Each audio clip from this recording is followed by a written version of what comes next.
Hello everyone and welcome back to Farming Simulator 19. You're watching JCTV on the Xbox One console. This is the Przemas Outback John Deere Farm episode number 13. Thanks for tuning in, folks. What is that in the background, you ask? Well, that's a little surprise that we figured out. Let's go and find out what's going on. It appears that we have someone mowing and baling at the same time. Yes, that's right, folks. If you have not seen the previous video I did on this on my channel, you can actually have a worker bale grass for you while you mow. That's right, folks. So killing two birds with one stone, your worker can bale the grass for you while he mows it. All you have to do is when you attach the mower and the baler, turn the baler on first and lower the pickup and unfold the baler, and then start your worker off mowing the lawn, and then you can hire the worker and he will continue to mow the lawn unbeknownst to him, all the while pulling the baler behind him, thus eliminating the need to windrow and do all that other fun stuff. We're not going to get rid of the windrower. We're just going to keep doing the way we're doing. I just wanted to show you this neat little tip and trick. So there you go, folks. Now your workers can bale the grass for you, and you can just sit back and watch and then go pick up the bales later on. And we have another little surprise for you. Check this out. We've purchased a sheep pen. We've got the large sheep pen here, and we're going to be buying some sheep today. All right, surprise, surprise. We need to do something with all that harvesting money from the soybeans and the corn. So let's explain exactly what's going on here. So you may notice that we have built a little U-shaped retaining wall structure here. What is this for, you may ask? Well, we are going to automate some portions of the sheep process so that you don't have to worry about it. You can see the feeding trough here and the water trough over here. We've pre-purchased some conveyor belts. We've got the John Deere green small conveyor belt and the large conveyor belt there. And we've got a loading wagon almost full of grass. We've got 10,000 liters of grass here. So we're going to take this grass and we're going to fill up the little U-shaped retaining wall structure. We're going to call this the Sheep Feeder 6000, and it is going to automatically feed grass to our sheep. All we have to do is fill up the little homemade bunker here, and we had to use retaining walls. We couldn't actually use a bunker silo because it would automatically turn to chaff and then the sheep wouldn't eat it. So to avoid that, we just downloaded a little retaining wall mod and built a little U-shaped structure there to hold the grass. And since we're not using seasons, the grass will not diminish. It'll just sit there day in and day out until the conveyor belts pick it all up and dump it into the hopper. So at a blistering 3 miles an hour, we are going to drive this conveyor belt over to the grass pile, and we will position it just so that it picks up the grass and dumps it onto the other conveyor belt and then swings it on into the food trough. Now, we're going to automate the feeding process, but this episode, we're not going to automate the cleaning process. That's right, you can automate the cleaning process of your sheep with conveyor belts, and we'll show you how to do that in the next episode. Right now, we're just going to worry about buying some sheep, getting some wool, and then feeding them. So all you have to do is go into the belt, unfold it, turn it on, and position it near the grass, and the grass will automatically feed itself onto the conveyor belt. Now, this conveyor belt is a little tricky. It also would not let us paint it John Deere green, so we're stuck with the red one for now. We got to unfold it a little bit first, just because we don't know how long of a conveyor belt we actually need to go from that first conveyor belt to the feeding trough. So we're going to extend it the whole way, and I think that we're going to raise one end and lower the other end just so it catches onto the conveyor belt. And then again, at a blistering 2 miles an hour, we're going to drive it into position. Now, positioning is very important when placing your conveyor belts because you want to make sure that when the grass gets loaded onto the conveyor belt, it actually goes into the feeding trough. If it's not positioned perfectly over the feeding trough, it's not going to go anywhere. It's not going to dump itself back out onto the ground, so don't worry, you won't have to clean up a big grassy mess, but your sheep will not get fed. So we're going to need it a little bit shorter And then we're going to maneuver this into position. We're going to place the loading end first over top of the feeding trough, and then we'll swing the conveyor belt back around underneath the other conveyor belt so that the grass flows nicely all the way to the feeding trough. I want to get it right in the corner because I don't want to impede the tractor when it comes to clean up the grass that's on the ground until we have a chance to install the conveyor belts that are going to pick up the grass, which is another episode in itself. We're just going to have to steer out of the way so that the small tractor that we're going to purchase later on can come in and clean up. Alright, so you want to line up the end of your conveyor belt that goes into the feeding trough with the end of the conveyor belt that's picking up the grass. Try and get it as close as possible. You don't want to swing it around and hit the other conveyor belt because it will knock it out of place. Then you'll have to reposition everything all over again. And whoops, just like that. Oh, there, it's feeding. Okay, so that worked out good. I got lucky there. So now the small conveyor belt is filled up with grass and the large conveyor belt is filled up with grass, and it won't actually feed into the feeding trough until we buy some sheep. So let's go and have a look at this here. So you can see that the grass is flowing, and now when we go and buy some sheep, we're going to go buy some sheep right now. And we're going to go with black and white sheep. I always like to go with black and white sheep. Never white, never brown, never black. Just black and white sounds good. And I think we're going to buy about 40 of these. And that should pretty much max out the grass that we have in the little U-shaped bunker that we built there. Alright, so we just bought 40 black and white sheep. And we'll head back over here to the conveyor belt. You can see that it is, there it is, it's moving now. You can see the grass flowing onto the conveyor belt, and you can see the food trough filling up. Look at that, folks. Automated sheep feeding. The Sheep Feeder 6000, brought to you by JCTV. Buy it at a store near you. Alright, it's filling up very nicely. Well, now we don't have to worry about constantly feeding our sheep as long as we can see that there's grass in that little silo bunker thing that we built. Then we know that the sheep will be fed on a regular basis and maintain 100% capacity as long as there's grass in there to feed to the conveyor belt, which makes it a little easier, especially if you only have one loading wagon like we do. Then you don't have to worry about dumping whatever's in the loading wagon to get grass or dumping the grass to go get something else. It's just easier this way. Look at that grass fill up. Alright, so I think that is just about it. Yep, we've depleted the grass. So that is all. We need more grass to fill up. We'll get that momentarily. For now, they're okay. Those 40 sheep will munch on those 10,000 liters of grass. Alright, we are going to disconnect the loading wagon. We've already got the water trailer all filled up. We did install a water station on the other side of the farm. So if you haven't guessed so already, we're going to have one side animals, one side farming. And the sheep farm is the kickoff of the animal sanctuary, so to speak, of the Przemas Outback John Deere farm. Alright, so we're filling up with water, and we'll probably have to refill this water tank again. Just because there's a lot of sheep in there. Oh, they're almost full. They need more grass, though. I don't like it being orange or red. I always like it in the green. I always like to have my sheep as much food as possible. And if you're hungry, it's always good to have food, right? Alright, yeah, more grass. And we're back with another 15,000 liters of grass. We're just going to very carefully back up towards this little grass placement area. We don't want to hit the conveyor belts because the last thing we want to do is spend a lot of the time repositioning everything. It's just how we like it right now.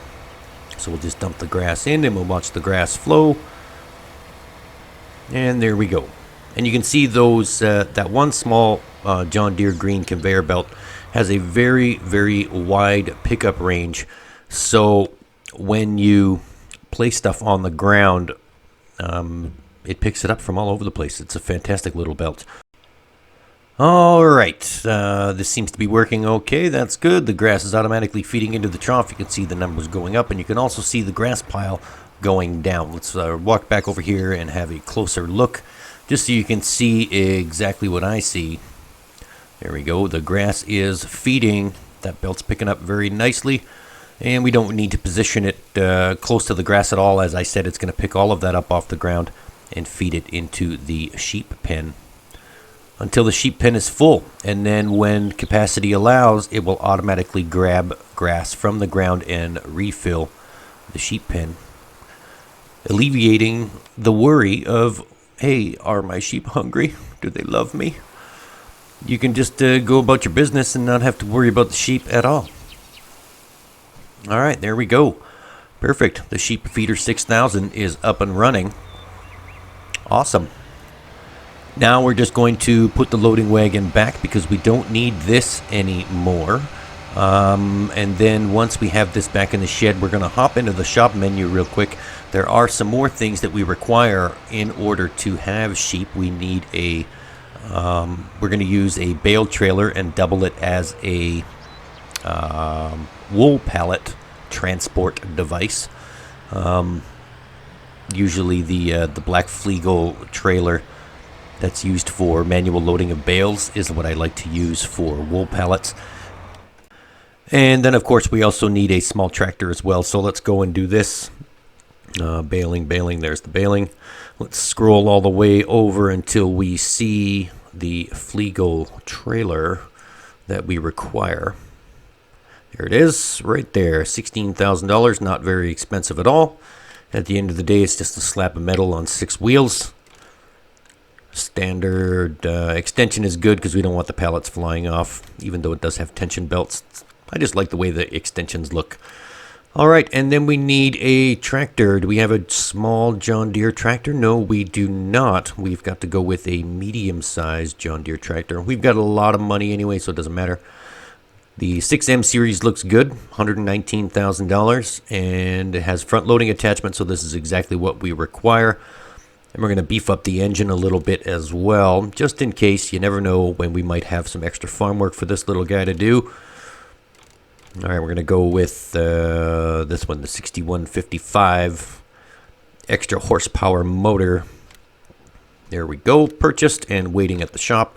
Now we need a front loading attachment because we're going to have to get a universal bucket and some pallet forks as well to move the wool around. But for now, we'll just worry about the bucket. I think we can paint it green. Let's see. Yes, we can. We can paint it John Deere green, so there we go. So now we have a new John Deere tractor, John Deere front loading attachment, and the new John Deere green universal bucket.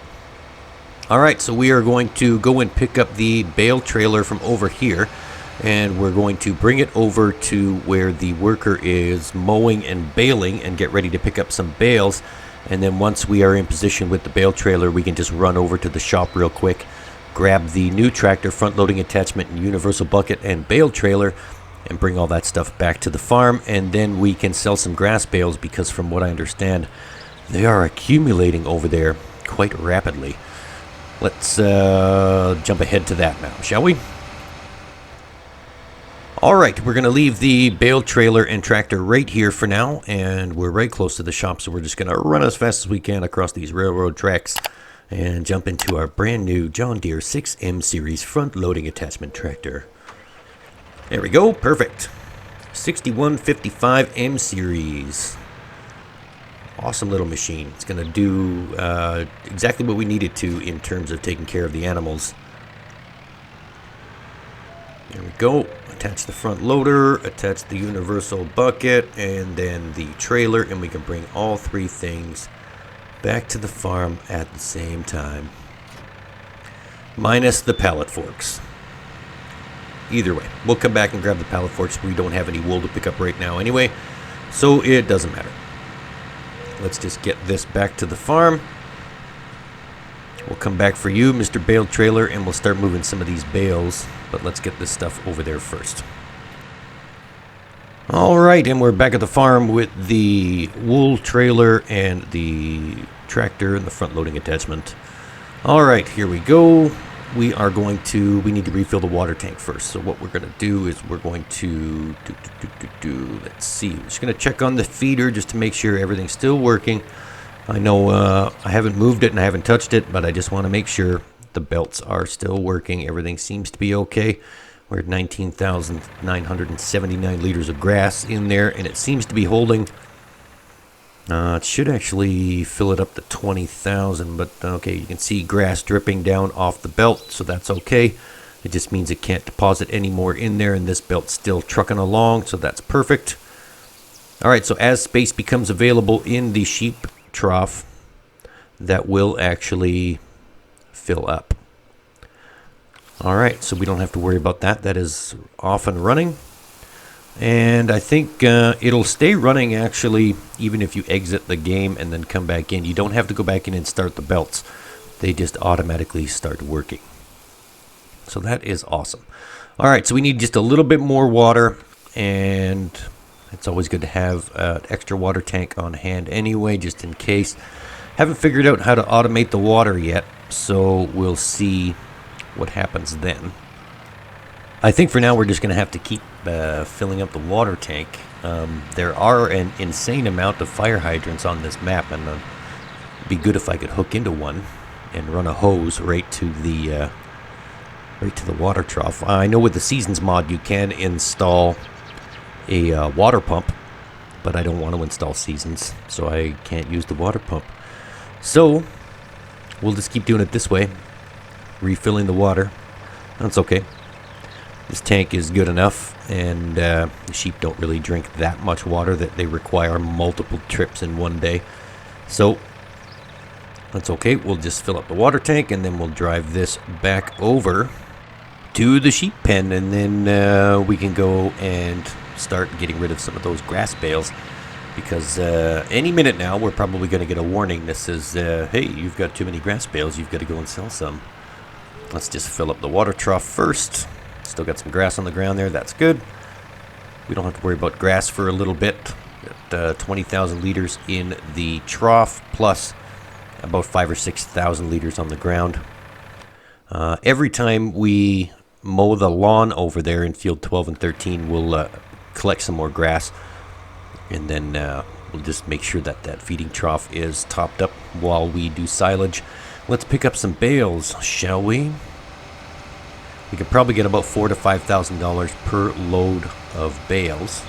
This trailer holds 24 bales, and there's a lot of bales on the ground here. Where are we now? 7. Okay. Oh no, it's 8, 9.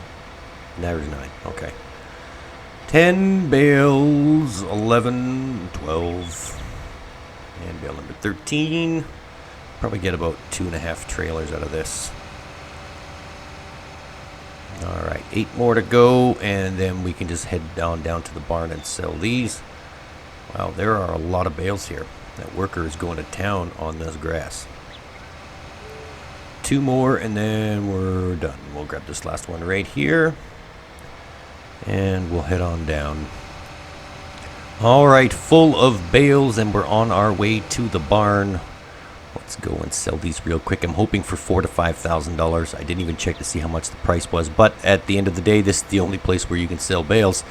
So it is what it is. Whatever they give us is whatever they give us, I'm guessing. Alright, right here on this platform is where you want to sell your bales on the Przemas Outback map. Unfold the trailer and sell the bales. There we go, and survey says, ooh, not bad at all. $6,800. That is fantastic. Let's go grab some more bales. And here we are with another load of bales. Alright, we are going to sell these, and I think that is going to wrap up this episode, folks. There's not much else we can do today. We're going to replant and, reseed those fields that we harvested earlier off camera, and then they will be ready for harvest probably next episode, so we'll see about that. Yep, there's not much else we can do, so that is going to wrap things up. We're just going to pick up a couple of more bales here, and then we're going to call it a day. Thanks for tuning in, folks. You've watched the Przemas Outback John Deere Farm. This was episode number 13 of Farming Simulator 19. played on the Xbox One console. Remember folks, if you have not already done so, hit that subscribe button for me in the bottom right hand corner of your screen. Drop a like on the video and ring that notification bell so you can be alerted every time we upload new content. You don't want to miss anything. Thanks for tuning in folks. I hope you have a fantastic rest of your day, and for now this is JCTV saying see you later.